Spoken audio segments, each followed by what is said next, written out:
Refraction की बात करते हैं, ठीक है। बोलो, रिफ्लेक्शन एंड रिफ्रैक्शन दोनों चीज़ें हम क्या 10th में पढ़ते हैं ना, बोलो। और रिफ्रैक्शन जो होता है वो क्या होता है? रिफ्लेक्शन तो बॉल जैसे फेंका इधर ही लौट के आ गया, तो bouncing back of light in same medium after striking the boundary is known as reflection, ठीक है। एंड रिफ्रैक्शन की बात करेंगे तो क्या होगा? जब लाइट एक मीडियम से दूसरे मीडियम में जाता है तो बैंड कर जाता है, ओके। तो bending of light from its actual path when light changes medium is known as refraction, okay. So refraction के कारण बहुत सारा फिनोमेना आप देखते हो। एक्चुअली जो हम लोग क्या है सनराइज़ की बात करते हैं, तो एक्चुअल जो सनराइज होता है उससे पहले हम लोग सनराइज को ऑब्जर्व कर लेते हैं। और सनसेट की बात करते हैं तो सनसेट हो भी जाता है तो भी हमें थोड़ी देर तक जो है सनसेट का नज़ारा मिलते रहता है, ये ड्यू टू रिफ्रैक्शन ही होता है। और जो डिस्टेंट ऑब्जेक्ट की बात करते हैं तो अर्थ के एटमॉस्फेयर में रहते हैं हम लोग, तो बेसिकली जो है एक्चुअल जो हमें अपीयर होता है वो एक्चुअल पोजीशन नहीं होता किसी स्टार या प्लैनेट का, ओके। वो एक्चुअल पोजीशन से थोड़ा सा अलग रहता है, ठीक है। सो रिफ्रैक्शन सिंपल सा एग्जांपल क्या होगा? Bending of light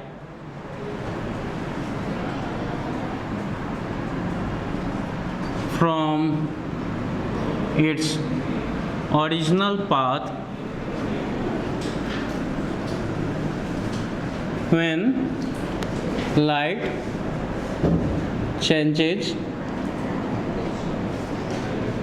its medium.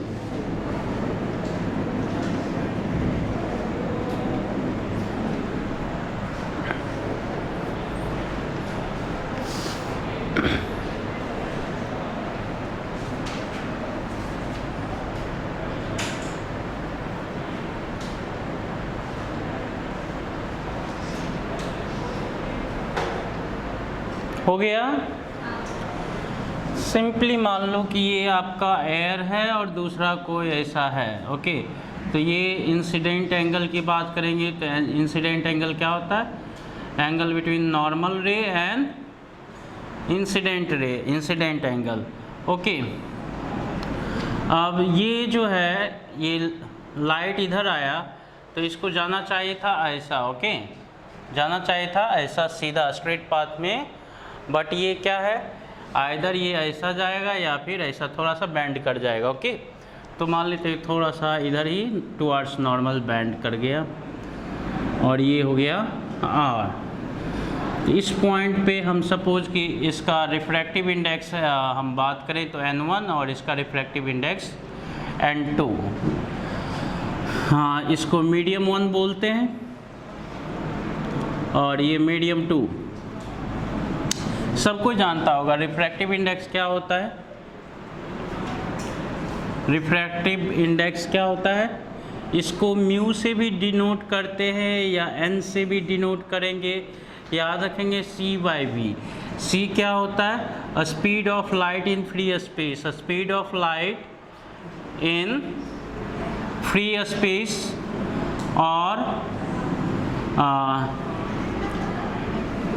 Air और इन वैक्यूम। और c का वैल्यू तो कांस्टेंट होता है 3 × 10⁸ मीटर पर सेकेंड, ओके। और v क्या होता है? Speed of light in medium, okay, speed of light in medium. n मान लो कि अगर ग्लास की बात करेंगे तो ये होता है n ग्लास जो होता है 4/3, याद रखेंगे। और n अगर मान लो वाटर की बात करेंगे तो 3/2। अब बताओ n वाटर ज़्यादा बड़ा क्वांटिटी है या n glass? Refractive index of glass ज़्यादा बड़ा है या refractive index of water? In glass याद रखेंगे, इन वाटर, ओके। v जो होता है क्या होता है? v जो होता है आपका 220 310⁵ होगा ना, 10⁵ मीटर पर सेकेंड।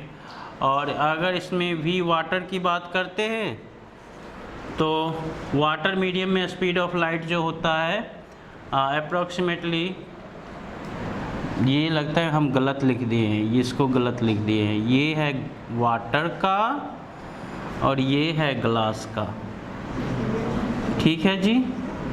ये ग्लास है, ये ग्लास है और ये वाटर है, ओके। सो ये वाटर में जो होता है speed of light 220 into 10⁵, and glass में जो होगा स्पीड ऑफ लाइट 200 इंटू 10⁶ होगा, 5 भी नहीं होगा, 6 होगा ना। 8 लिया, 2 ही ले लेंगे तो 300 हो जाएगा, 2 ले लिया तो 220 हो गया, ठीक है, ओके। या फिर आप इसको 220 2,20,000 किलोमीटर पर सेकेंड, और इसको हम बोलते हैं 2 लाख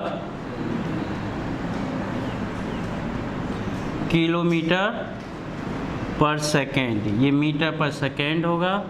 या फिर इसको बोलेंगे तो 3 लाख किलोमीटर पर सेकेंड।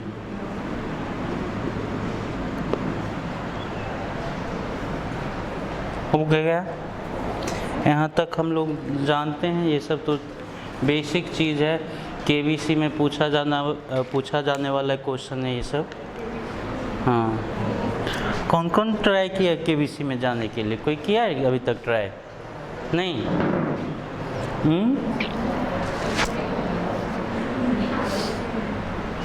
अभी फिर से स्टार्ट हो रहा है।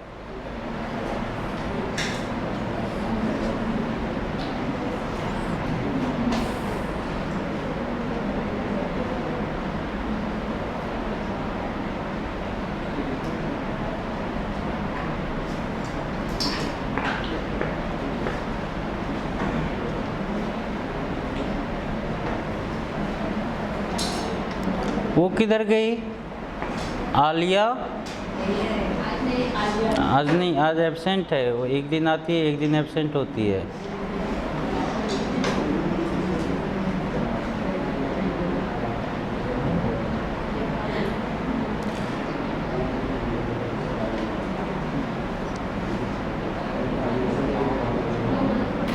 हाँ जी, टेस्ट कौन सा है इस टाइम? अभी नहीं पता चला है syllabus? Okay, plane mirror and EM wave, ठीक है। तो करके आएंगे आप लोग mirror and EM wave, plane mirror तक। इसका क्या नाम है?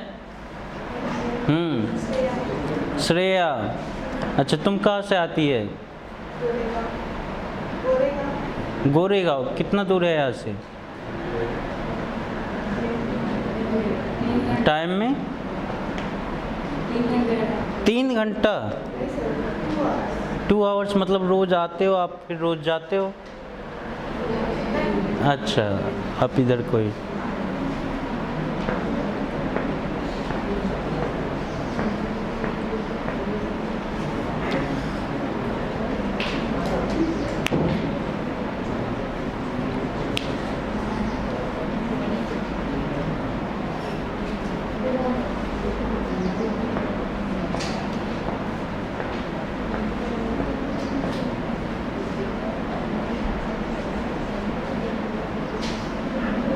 हो गया? यहाँ तक समझ गए? इसमें कुछ है नहीं।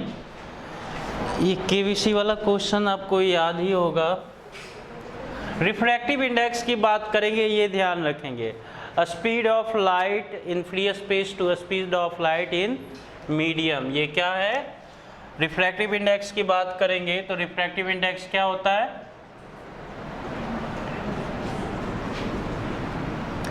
Speed of light in free space और वैक्यूम और एयर। सी कहने का मतलब फ्री स्पेस डिनोट करता है। Speed of light in medium, इसको कभी कभी जनरली बहुत सारे बुक में एन से भी डिनोट करते हैं, म्यू से भी डिनोट करते हैं, न्यू से भी डिनोट कर सकते हैं। ओके, यहाँ पे हम सिंपली एन रख लेते हैं, चलेगा काम? क्लियर है?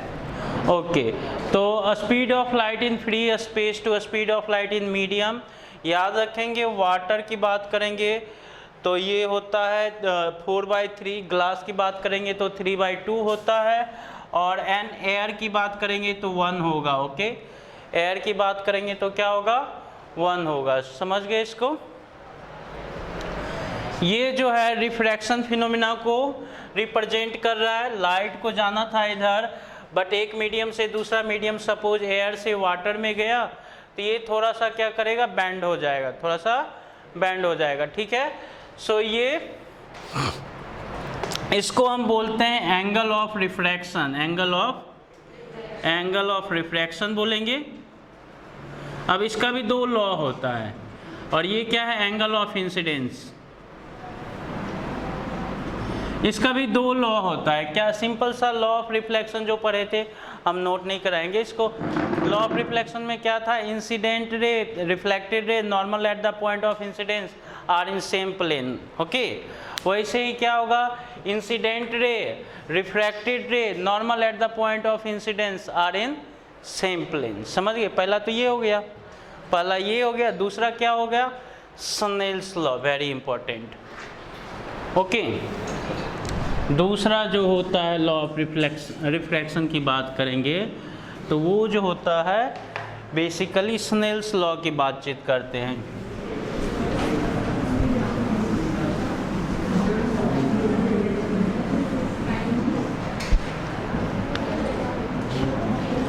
स्नेल्स लॉ क्या कहलाता है, रिफ्रैक्शन में incident ray, refracted ray, normal at the point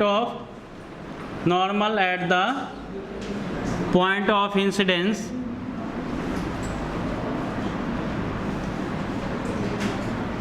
are in same plane, Snell's law यही कहलाता है। Okay, so incident ray, refracted ray, normal at the point of incidence are in same plane। दूसरा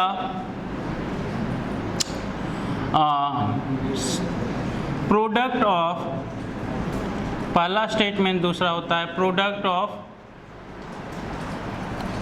sign of angle of incidence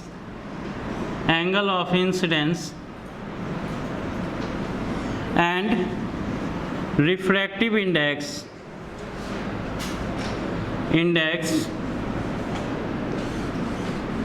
for any medium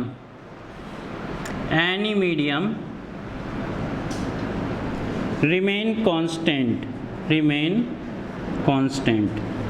मतलब क्या, n sin i angle of incidence into n जो है sine of angle of incidence into refractive index for any medium जो होगा वो क्या होगा, कांस्टेंट होगा। मतलब n इंटू साइन i को हम कांस्टेंट लिख सकते हैं। इसका मतलब हम लिख सकते हैं n1 साइन i1। इसका ही रिप्रेजेंटेशन अगर 2 मीडियम है तो n1 sign i1, n2 sign i2, और 3 मीडियम है तो n3 साइन i3, ऐसा करके हम लोग लिख सकते हैं, एंड सो ऑन। ओके, कोई भी।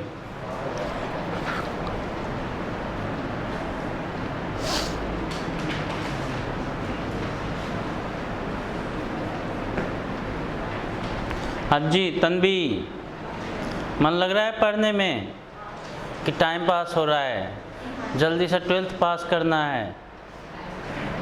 कौन सा कॉलेज में एडमिशन, कुछ तो होगा ना एस्पायरेशन, कौन सा कॉलेज में लेना है एडमिशन? बॉम्बे में कौन सा? वेटरनरी। उसके लिए कितना मार्क्स चाहिए? सीटी के थ्रू भी होगा ना वो, और नीट के थ्रू भी होगा?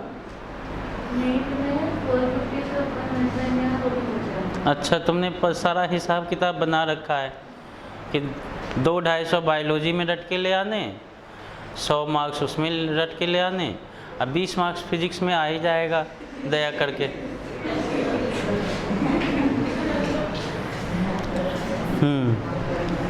20 मार्क्स मतलब उधर से कोटा पूरा कर लेना है, 10-20 फिजिक्स से जो भी आएगा बोनस ही रहेगा। नहीं, अच्छा हिसाब किताब तुमने रख रखा है।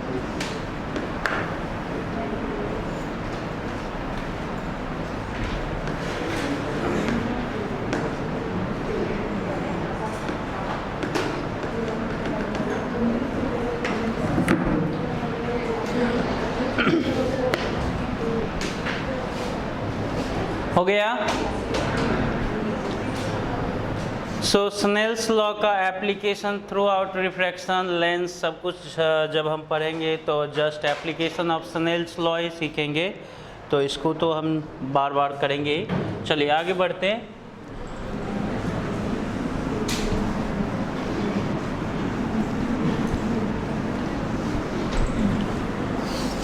यहाँ पे याद रखेंगे रिफ्रैक्टिव इंडेक्स के रिगार्डिंग, ओके।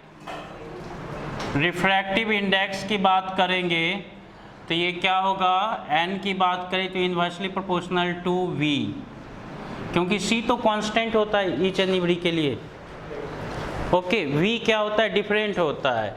c सारे कलर के लिए क्या होगा, कांस्टेंट होगा सारे फ्रीक्वेंसी के लिए। बट ये जो है v की बात करेंगे तो ये मीडियम में अलग अलग वेवलेंथ का अगर लाइट होगा तो अलग अलग स्पीड होगा, ओके। तो v जो है कांस्टेंट नहीं होगा, डिफरेंट वेवलेंथ के लिए क्या होगा, डिफरेंट होगा। फ्रीक्वेंसी जो होता है कांस्टेंट होता है, फ्रीक्वेंसी कभी चेंज नहीं करता, ओके।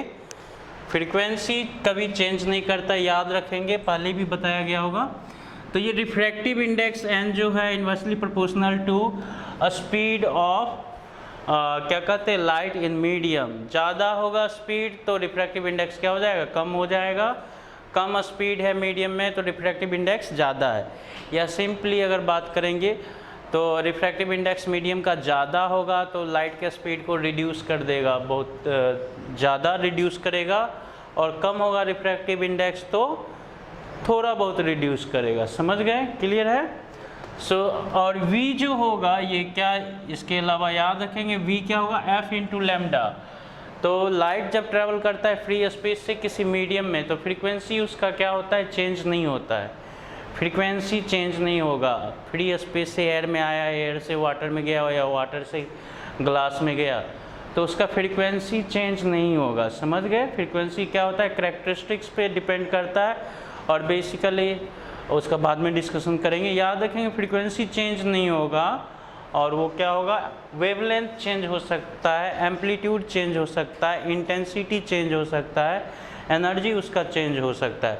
बट फ्रीक्वेंसी जो होगा कैरेक्टरिस्टिक्स होगा, फ्रीक्वेंसी चेंज नहीं होगा। तो फ्रीक्वेंसी सेम रहेगा तो ये जो है लैम्डा चेंज हो सकता है, लैम्डा क्या है, चेंज हो सकता है। क्लियर है। सो याद रखेंगे n1/n2 है तो ये हो जाएगा v2/v1 और ये हो जाएगा λ2/λ1। ये रिलेशनशिप याद रखेंगे, बहुत ही ऑब्जेक्टिव टाइप का, ये भी केबीसी में पूछा जाने वाला क्वेश्चन है, ओके।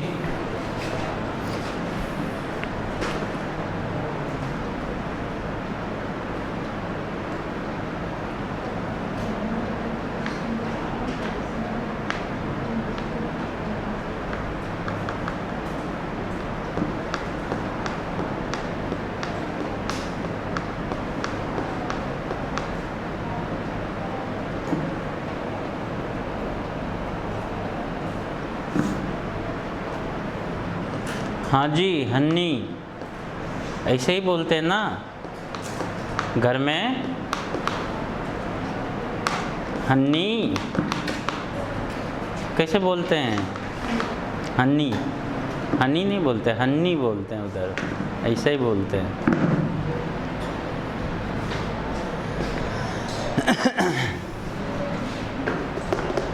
हो गया। तो इसको याद रखोगे और क्या बता दूं,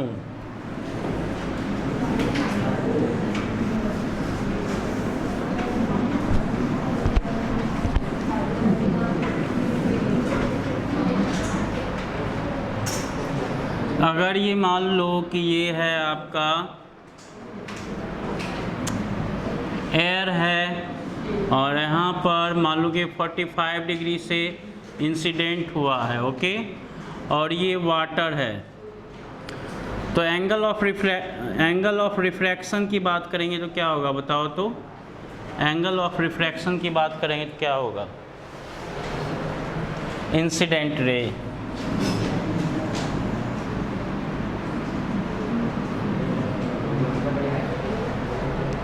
इंसिडेंट रे है तो एंगल ऑफ रिफ्रैक्शन क्या होगा, जल्दी से काउंट करके बताओ। अभी बताया ना स्नेल्स लॉ। स्नेल्स लॉ का एप्लीकेशन करोगे जल्दी से आंसर आएगा।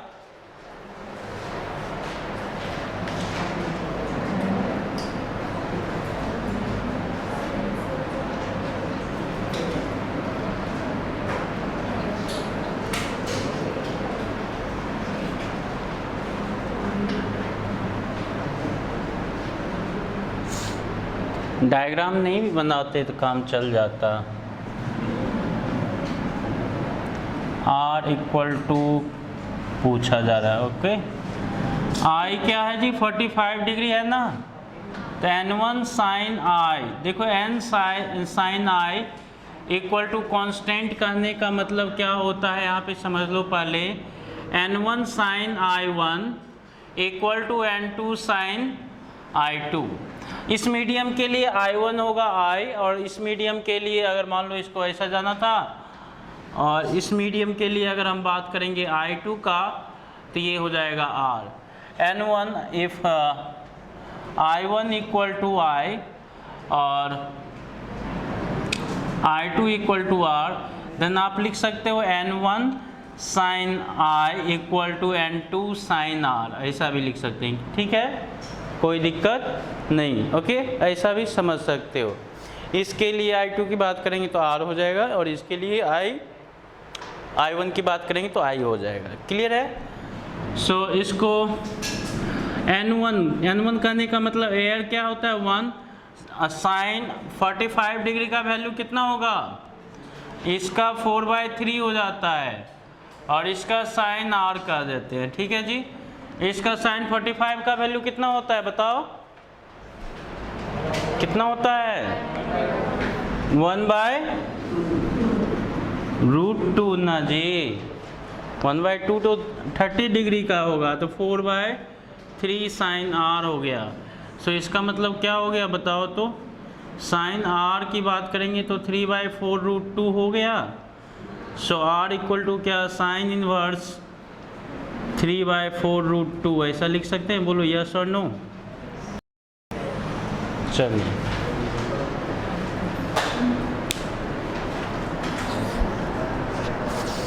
इसका बताइए फिर।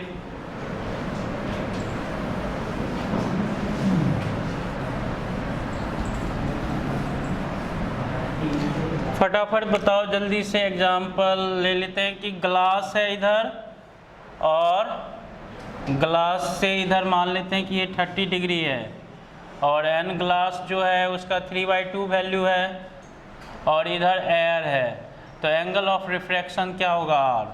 फटाफट जल्दी से बताओ, ये सब आपको याद होना चाहिए।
क्या होगा बताओ जी।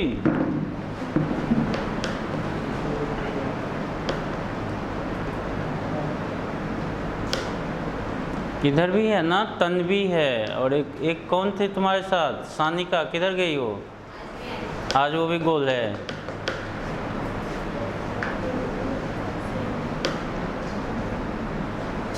दोनों श्रुति आई है, श्रुति, एक श्रुति, दूसरी किधर है?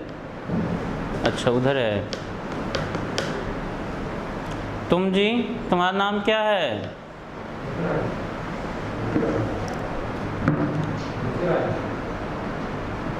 एक बार अच्छे से। ऋतुराज, ओके।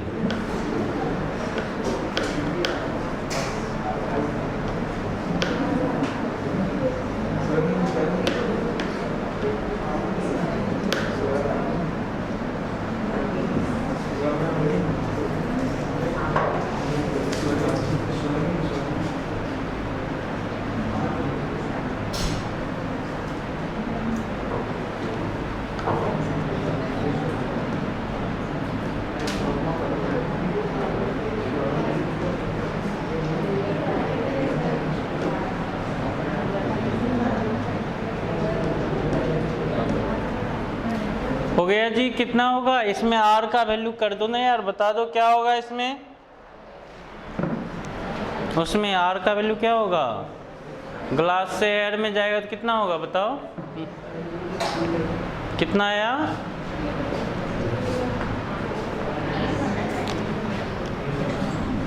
ये I इक्वल टू 30 डिग्री हो गया। N1 का वैल्यू क्या हो गया? 3/2। N2 का वैल्यू 1। R का वैल्यू पता नहीं तो पता कर लो, N1 sine I equal to N2 sine R। तो ये हो गया 3/2 साइन I। साइन I करने का मतलब साइन 30 डिग्री, और ये N/2 1 हो गया साइन R।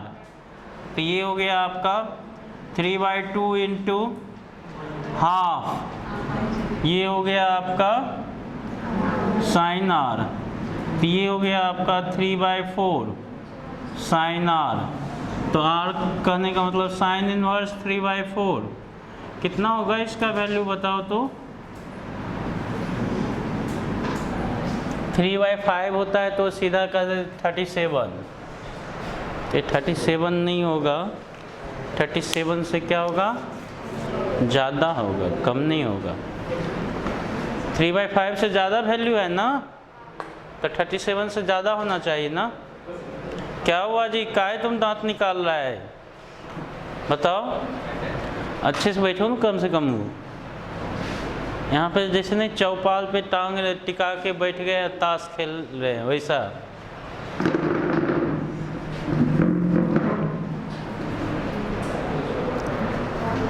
बढ़िया, तो उधर पेड़ के नीचे जाके बैठो, वहाँ पे ताश उस खेलो जाके।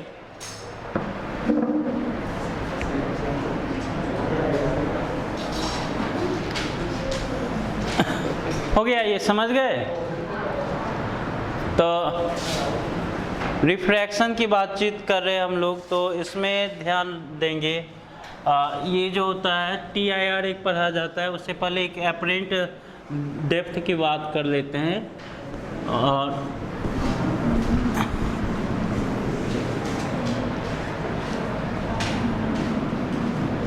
एपरेंट डेप्थ ये बहुत ही कॉमन सा ऑब्जर्वेशन होता है जो हम सब लोग देखते हैं कि ग्लास में अगर कोई कॉइन होता है, ट्रांसपेरेंट मटेरियल है, ग्लास या बोतल में कुछ कॉइन है, तो उसमें देखेंगे या जो उसका बेस है तो वो बॉटल का क्या होता है, ऊपर उठा हुआ दिखता है। ओके, तो बेसिकली आप याद रखेंगे कि पानी में आपको गहराई, जो पानी का जो डेप्थ होता है ना, ऊपर से मान लो क्रिस्टल क्लियर वाटर भी है ना, तो जितना डेप्थ आपको दिख रहा है अंदाज़ा लगेगा उससे ज़्यादा होगा। और ऊपर जब हम देखते हैं तो जितना हाइट दिख रहा होता है वो एक्चुअल में उतना हाइट पे नहीं होता है, उससे थोड़ा सा कम हाइट पे होता है। कैसे? तो इसको देखो, अभी एपरेंट डेप्थ की बात करेंगे तो ये मान लो कि ये है आपका ट्रांसपेरेंट मटेरियल में वाटर ले लेते हैं और इसके नीचे कोई कॉइन है समथिंग। ओके, हम हमारा आँख जो है यहीं पे रहेगा, आँख, ठीक है। सो यहाँ पे देखो, एक तो इधर गया, और दूसरा भी इधर जा रहा था। ओके, थोड़ा सा ये हम इसको थोड़ा सा ऐसा बना देते हैं तो आपको देखने में अच्छा रहेगा। तो ये क्या हुआ, हाँ सबसे पहले तो ये बात कर लें, सबसे पहले ये बात कर लें कि अगर मीडियम 1 है और ये 2 है, ओके, तो इस केस में अगर मान लो कि ये I है और ये R है, ओके, सिंपली ये समझ लेते हैं, ये नॉर्मल है, ये I है और ये R है, ठीक है। सो आप sine I by sine R ये सब पढ़ रखे होंगे हम लोगों ने, 10th में ही पढ़ रखे हैं ये सब। साइन R, ये N2 है, इसका रिफ्रैक्टिव इंडेक्स, इसका N1 होता है। तो ये देखो N1 sine I equal to N2 sine R लिखेंगे। So N2 by N1, clear है। इफ मान लो कि N2 is greater than N1, मतलब क्या है, मीडियम 2 जो है आपका optically denser than medium 1, then आप क्या करेंगे, यहाँ पे N2 क्या होगा, ज़्यादा होगा N1 से। If medium 2 is optically denser then medium 1, then N2 should be greater than N1. It means N2 by N1 should be greater than 1. बोलो हाँ ना। So if N2 is greater than N1, then N2 by N1 should be greater than 1. It means sin I over sin R would also be greater than 1. It means sin I क्या होगा, बताओ। Sin I should be greater than sin R. It means I should be greater than R or R should be less than I. It means if light enter from rarer to optically denser medium, then it will bend towards normal. It will bend towards normal, मतलब कि rare से denser में आएगा towards normal, और अगर denser से rare में जाएगा, इसको ही तो रिट्रेस भी तो कर सकता है। अगर डेंसर से रेयर में ऐसा जा रहा है तो क्या होगा, अवे फ्रॉम नॉर्मल हो जाएगा। क्लियर है, समझ गए। सो ऑप्टिकली डेंसर से रेयर में गया तो अवे फ्रॉम नॉर्मल, और ऑप्टिकली रेयर से डेंसर में आया तो टुवार्ड्स नॉर्मल बैंड कर जाएगा, ठीक है। चलिए, सो ये सिंपल सा है ऑब्जर्वेशन, ये सब 9th 10th में भी हम लोग पढ़ते हैं। सो ये देखो यहाँ पर, ये क्या है, मान लो कि ये वाटर है, वाटर से एयर में जा रहा है, ठीक है भाई।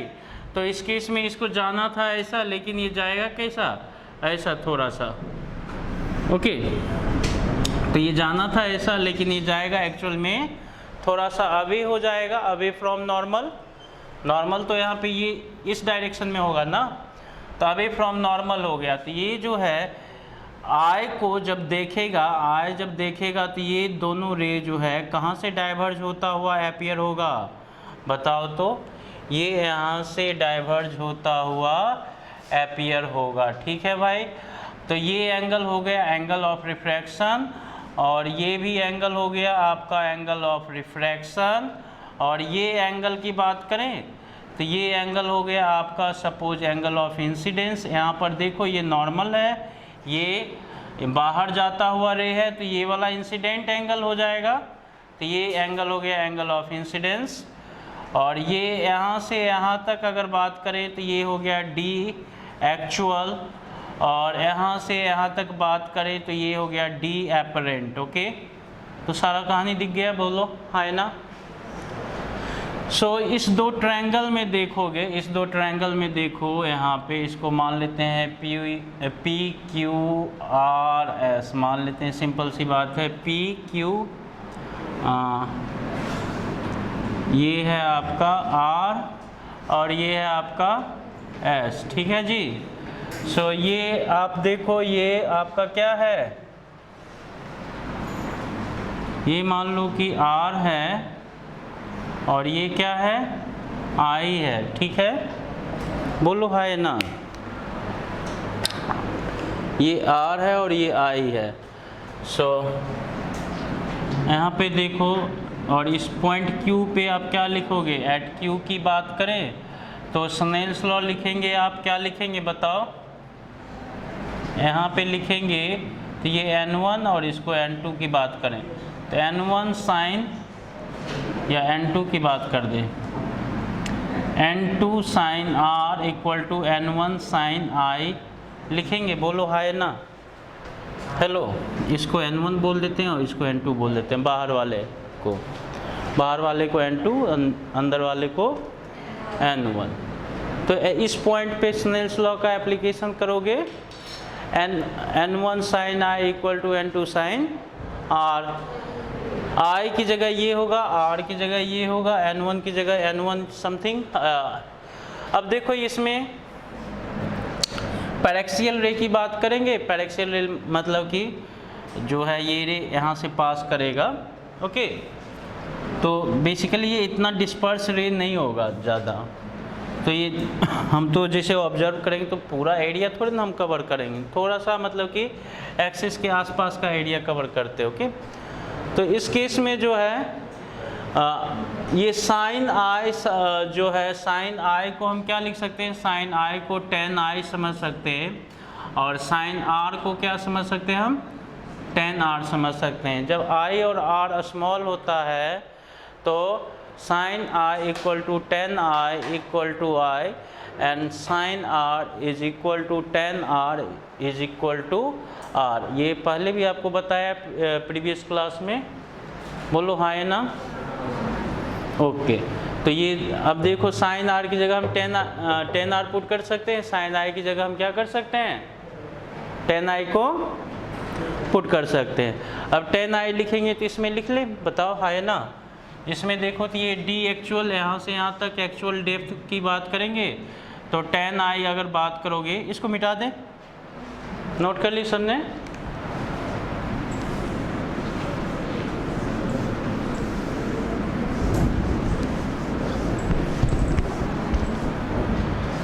तो यहाँ पे देखो ये टेन आई है, तो टेन आई की बात करेंगे तो क्या P Q by D use कर सकते हैं हम। टेन आर की बात करें तो क्या हो जाएगा, पी क्यू बाई ये जो होगा डी एपरेंट हो जाएगा, ये यहाँ से यहाँ तक डी एपरेंट।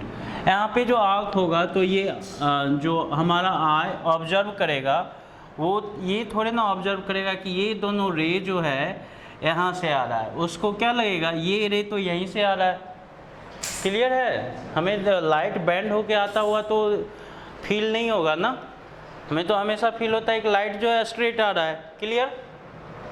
तो लाइट जो है यहाँ से आता हुआ उसको अपीयर होगा, या डाइवर्ज होता हुआ अपीयर होगा।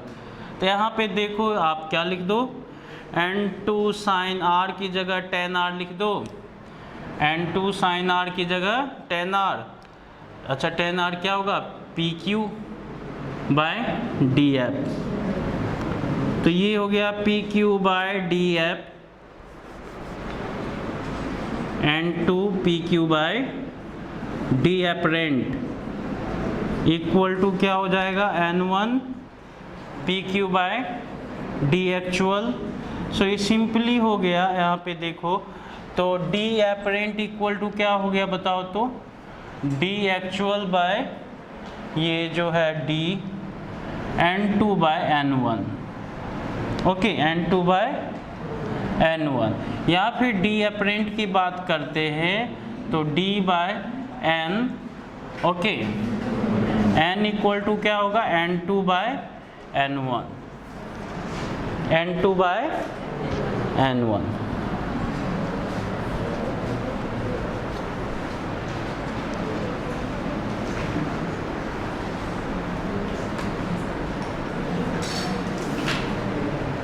इसको समझ गए ना, रे डायग्राम। एक बार जिसको थोड़ा सा कंफ्यूजन है, सिंपली इसको बहुत आसान है, समझ लो कि वाटर के अंदर सिक्का है या सिक्का है मेरा खिलौना है या सेलफोन डूब गया है। तो ये जो है यहाँ पर हमारा आँख ऑब्जर्व करता है, तो ये एक रे गया, दूसरा रे जो है थोड़ा सा जो एंगल बनाते हुए जाएगा, ये थोड़ा सा ऐसा बेंड हो जाएगा। तो ये जो रे है यहाँ पर से आता हुआ अपीयर होगा। तो ये जो है एपरेंट पोजीशन होगा और एक्चुअल पोजीशन ये है।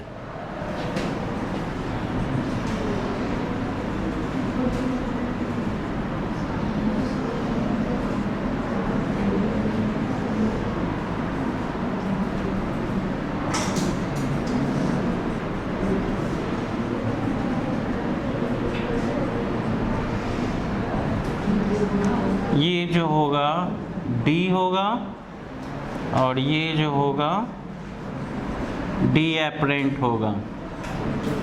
और ये N2 की बात करें तो 1 और N1 की बात करें तो N। So N2 by N1 bye N2 की बात करेंगे। यहाँ पे देखो मिस्टेक है, N1 bye N2। N equal to हो गया N1 बाय N2।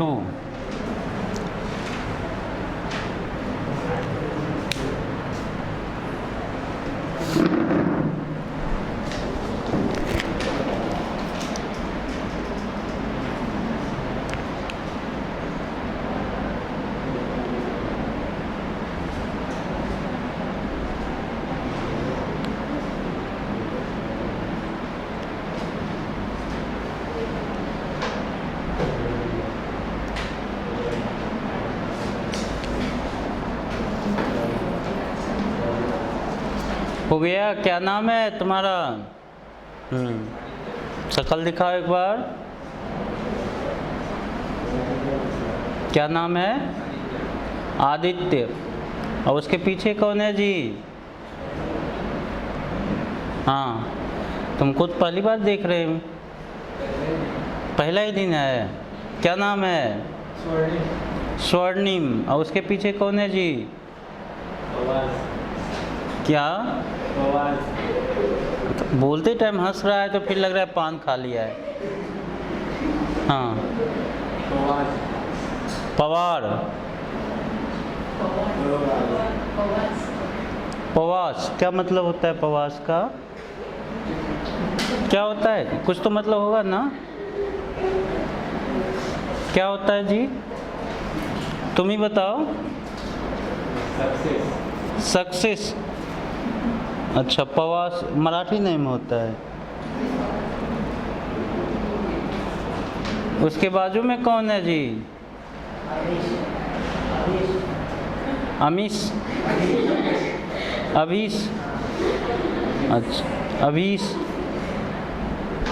अभी वी या वी वो होगा। बी अभीश। हाँ,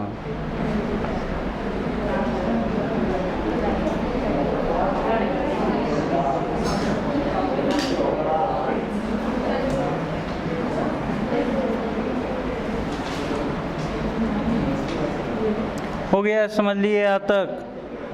बोलो जी।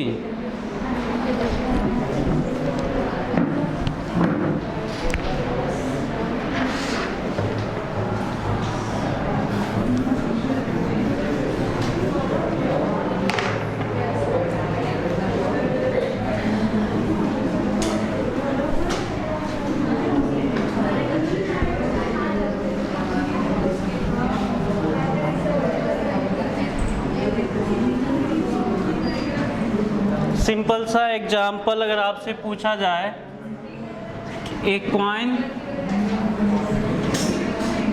एट द डेप्थ ऑफ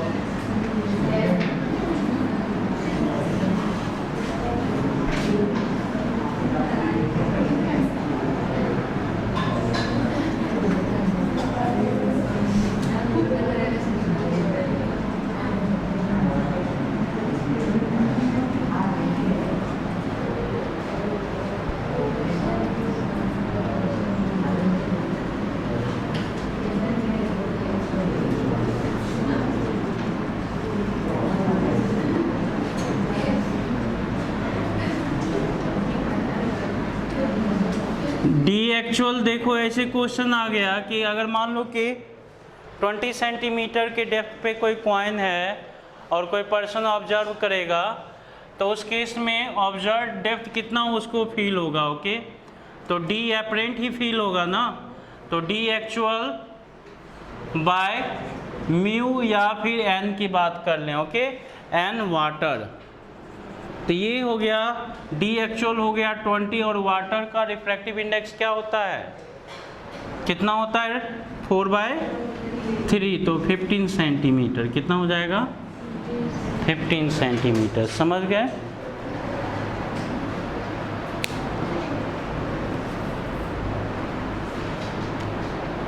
तुम्हारा क्या नाम है? श्रावणी। और उसके पीछे प्रायुषा, उसके बाजू में पूजा, उसके आगे साइली। और तुम ऐसे क्यों लिख रही है? हैंड राइटिंग खराब होता है उससे। मुजम्मिल। तुम क्या बताया नाम जी? ऋतुराज। और याद रखने के लिए रिवीजन करना पड़ता है ना। इसका आगे क्या नाम है इसका? तुम्हारा क्या नाम है? आर्या। अच्छा। इसका श्रेया। वो है शीतल। और वो कौन है? कशिश है। और उसके पीछे कौन है? श्रावणी है। वो हनी है। तन्वी है। तन्वी के पीछे कौन है? श्रुति है। और उसके बाजू में श्रुति। और उसके आगे मुक्ता। उसके आगे आज एक श्रुति ज़्यादा हो गई। कौन है भाई? आज ज़्यादा वाला कौन है? अच्छा तुम ही आई है। आई तो केतकी है, ये शीतल है। पहचान गए सबको। सिंपल सा ये सब ऑब्जर्वेशन कर लेंगे। ये सब हम लोग 10th में भी पढ़ते हैं। क्लियर है? हो गया? टाइम अप हो गया जी। 5 मिनट रह रहा है। चलिए, तो अब देखो यहाँ पे जब हम ऊपर आकाश की तरफ देखते हैं, तो ऊपर आकाश की तरफ देखेंगे तो क्या होगा? एक्चुअल जो हाइट होता है वो हमें ज़्यादा अपीयर होता है। ओके, वो हमें, मान लो कि यहाँ पे कोई बर्ड है, आप ऊपर एटमॉस्फेयर में बर्ड या प्लेन को देखते हो। ओके, तो ये जो है यहाँ पर से आप ऑब्जर्व कर रहे हो, ठीक है। तो इस केस में यहाँ पे देखोगे तो मान लेते हैं कि ये जो है आपका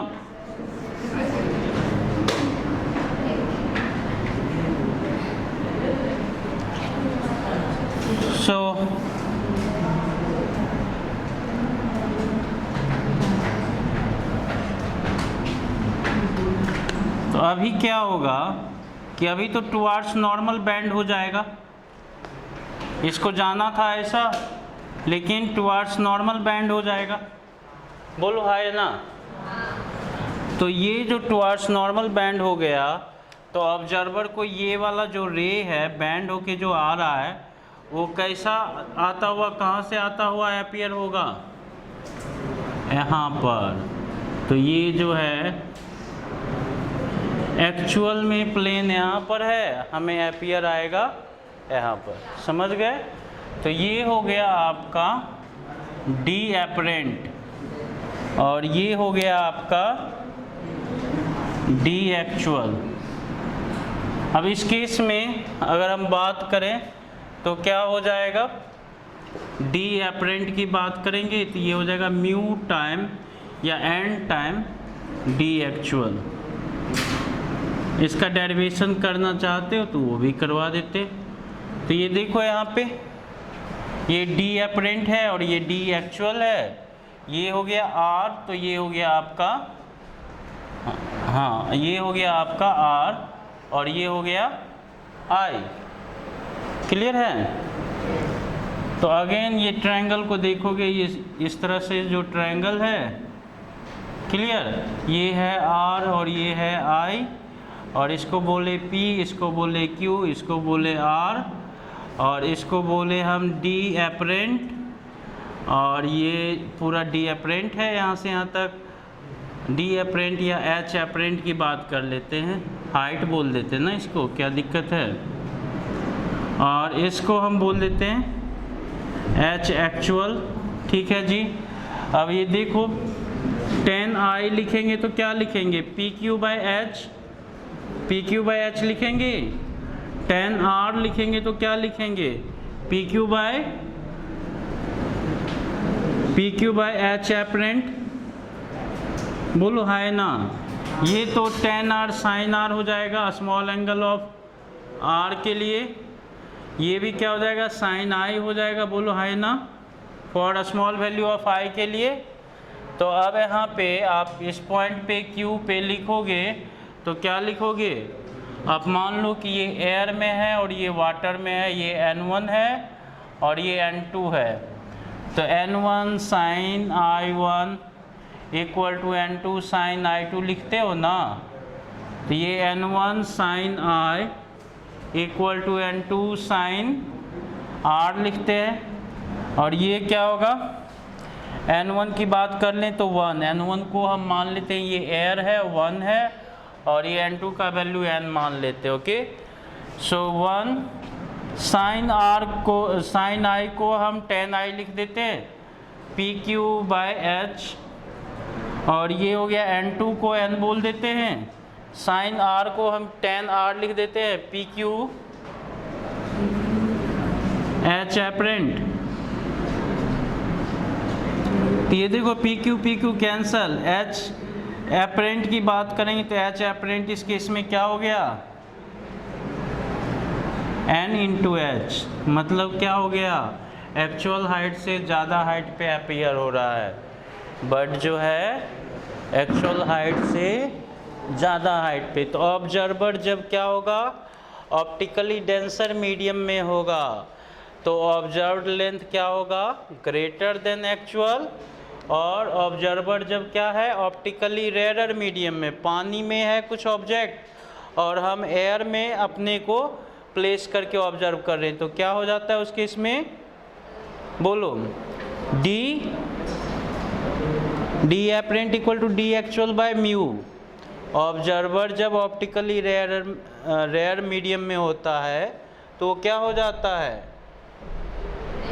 D apparent equal to D actual by n। और ऑब्जर्वर जब ऑप्टिकली डेंसर मीडियम में होगा तो डी एपरेंट इक्वल टू क्या हो जाता है, डी एक्चुअल इंटू n। समझ गए ना, बोलो जी क्या नाम है इसका, आर्या। ओके, फिर गाय की तरह इसे इसे बोलती है, हाँ नहीं बोल सकती है।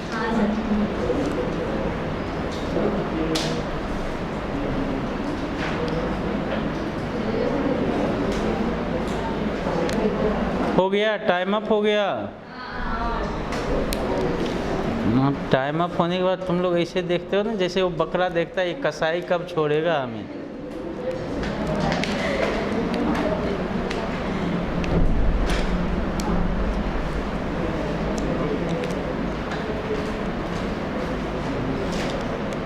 हो गया, तो स्नेल्स लॉ याद रखेंगे क्या है, N1 sign I1 equal to N2 sign I2, और डी एक्चुअल वाला याद रखेंगे, बाकी डिस्कशन कल करेंगे। ओके ठीक है, तो फ्री हो गए आप।